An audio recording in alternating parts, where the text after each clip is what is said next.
Ya, ya, selamat pagi saudara. Assalamualaikum warahmatullahi wabarakatuh. Ikhwan fillah, ikhwan akhwat fillah, para saudara penonton. Kita bertemu lagi dalam tayangan Siraman Rohani Assalam POV kali ini ya.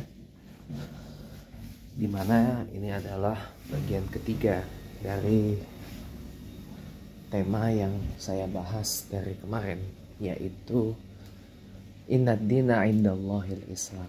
Islam adalah agama yang dibenarkan dan divalidasi oleh Allah. Ada juga yang mengatakan Islam adalah agama di sisi Allah. Ya, bagian ketiganya ini. Kalau bagian pertama dan bagian keduanya, kalau belum ditonton bisa tonton dulu ya, karena ini akan berkaitan. Iya. Ini saya OTW mau ke masjid salat subuh ya. Nah, menarik saya pelajari dari masjid Jogokarian di Yogyakarta yang sampai bikin peta dakwah di ada sensus berapa banyak umat Islam yang berada di sekitaran masjid Jogokarian itu, dan sampai didata ini kenapa didata mana yang rajin dan sering sholat ke masjid dan mana yang gak pernah samsak sama sekali. Dan malah ada satu yang mengejutkan saya pribadi ya. Ternyata banyak ditemukan juga dari data itu, orang muslim, orang Islam sudah dia ndak sholat dan ternyata tidak bisa sholat. Dan itu bukan anak-anak loh, orang tuanya yang sudah, kalau bahasa mama saya, bangkotan, ndak bisa sholat ternyata. Lah, ini kan mengejutkan dari data tersebut.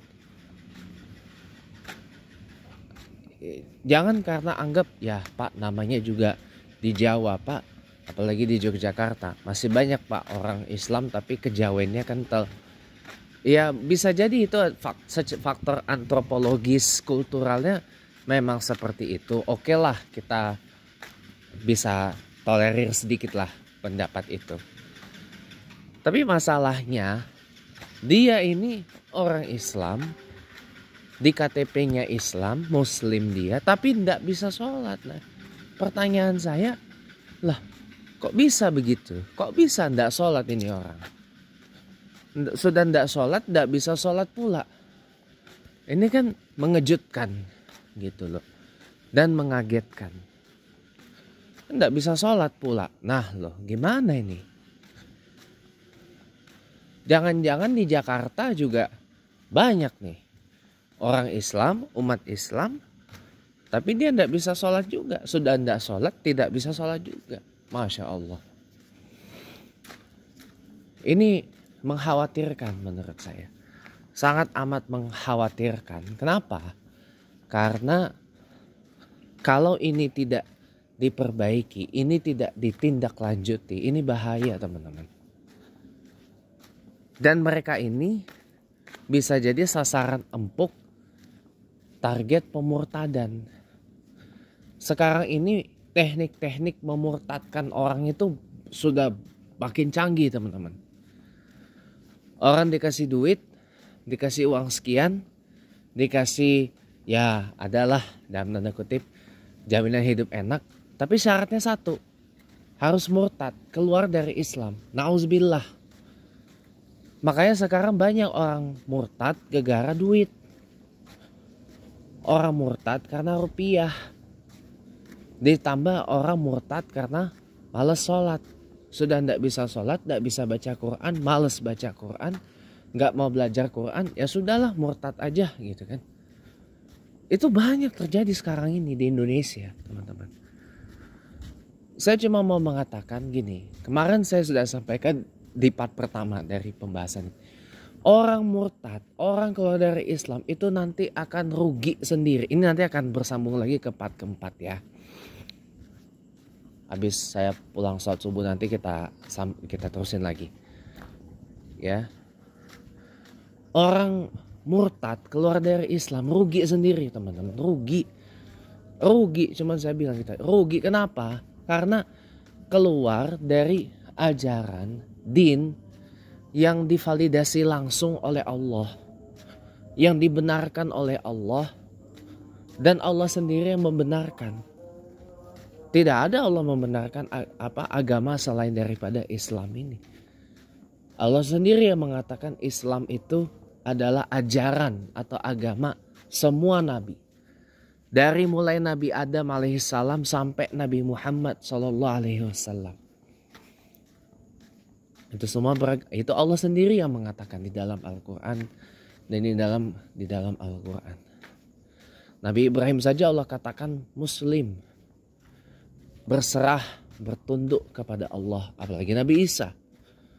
Anda kalau buka Old Testament, perjanjian lama atau tanah ya, Nabi Isa ini juga mengajarkan tauhid, mengajarkan berserah diri kepada Allah. Itu juga ditegaskan dalam beberapa pasal dan ayat dalam New Testament atau perjanjian baru.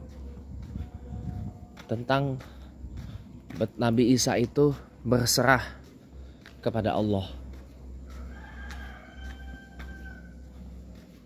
Nabi Isa itu juga Muslim, juga Islam dia.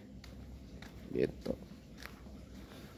Nah, makanya para pemirsa, rugi lah kalau kita keluar atau tidak menjalankan agama yang dibenarkan oleh Allah ini, agama yang divalidasi oleh Allah, disahihkan oleh Allah. Itu agama Islam ini. Rugi sendiri, teman-teman, rugi. Bukannya apa-apa, rugi sendiri nanti, ya. Makanya kaget juga saya ketika melihat data, ini Masjid Jogokarian datanya paten juga ini, ya, membuat peta dakwah. Orang tidak bisa sholat diajarin sholat, undangan sholat Jumat dibikin kayak undangan kondangan, undangan nikahan, biar orang tuh tertarik sholat Jumat di masjid, biar orang itu. Nah sekarang kenapa? Tahu nggak kenapa masjid sepi? Ya. Bahkan masjid sebesar Masjid Istiqlal itu nggak pernah ramai. Kenapa? Citra orang masjid itu adalah tempat yang paling membosankan yang ada di muka bumi ini. Makanya itu kenapa orang lebih ramai ke mall, ke pusat perbelanjaan, ke tempat wisata, ke tempat rekreasi dan seterusnya. Iya, karena orang memandang masjid itu tempat yang membosankan. Orang itu hanya memandang masjid itu sebagai tempat formalitas untuk kita ibadah.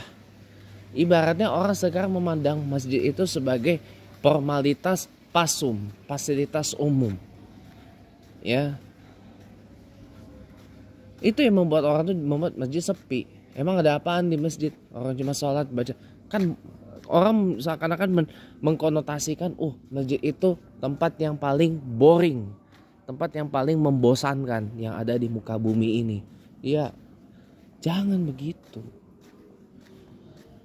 Biar masjid itu ramai, bagaimana caranya supaya masjid itu menjadi tempat yang amusing, tempat yang menyenangkan, gitu loh. Dan orang betah berlama-lama di masjid. Gimana caranya? Ya nanti itu di bagian berikutnya dari pembahasan ini. Karena masih bersambung sampai mungkin ke part-part berikutnya. Gitu ya. Ini karena saya sudah sampai ke masjid, tidak bisa panjang-panjang saya. Nanti akan lebih panjang lagi setelah pulang dari masjid. Insya Allah nanti akan saya teruskan lagi. Nasrul minallah fathun qarib wa syirrul mu'minin. Wassalamualaikum warahmatullahi wabarakatuh.